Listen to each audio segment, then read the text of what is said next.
Okay, this question is about biology. #biology. Is invasive species, quote, the religion of biology, in that to question the idea is heresy and results in excommunication?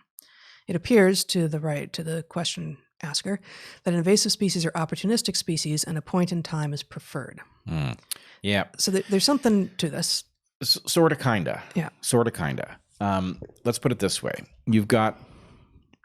Take people out of the equation. You've got some sort of mechanism that produces an equilibrium of species in each habitat, right? So you've got a certain amount of species migration, where a species that wasn't in a habitat finds its way into a habitat.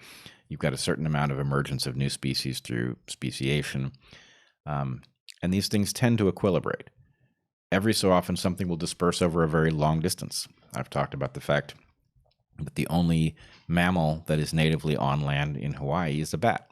Okay. At some point, a bat that wasn't in Hawaii got blown off course, maybe a pregnant bat, or maybe it was a couple bats that were flying together that got blown there, and it happened to be a male and a female. Who knows? But somehow, a bat that wasn't in Hawaii ended up there. Is that natural? Of course. Is it invasive? I wouldn't call it that. It's a natural process. So when we say invasive, what we really mean are human transported creatures, where we have solved a biological problem by transporting a creature over a gap it would not have crossed, and that has resulted in it not having to solve that problem, and therefore sometimes being competitively superior and driving out species that are native. So if what you oppose is the human transportation of creatures and therefore solving a problem that they were evolutionarily unable to solve on their own, then this all makes sense. So invasive doesn't mean migrant. It means human-driven invasive, and human-driven invasives are often competitively superior because they are not hamstrung by the need to disperse into the habitat.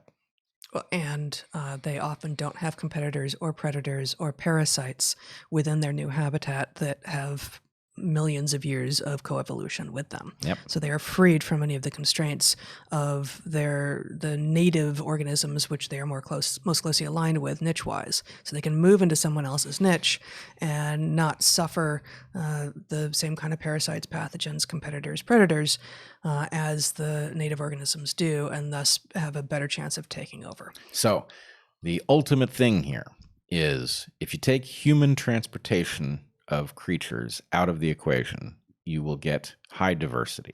If humans are allowed to transport things willy-nilly because we decide invasion is just another natural process, you will drive diversity through the floor. And the reason is because you will find the same superior competitors everywhere. And if you don't believe us, look at eucalyptus. Mm-hmm. It's absolutely wrecking South America. In Portland, English ivy. English ivy here. Yep. Eucalyptus everywhere. Zach is now laughing because he knows this is one of the banes of my existence. Yes. I go out every week and tear out as much of the English ivy as I can, not because when I'm in England I hate ivy, but it has no business here, and it destroys the huckleberries and the salal and the sword ferns and the vine maples and everything else that would make a beautiful and productive forest, which when you take out the ivy, you get back the creepers and the wrens and the woodpeckers and everything else as well, and that's just the birds. Yep.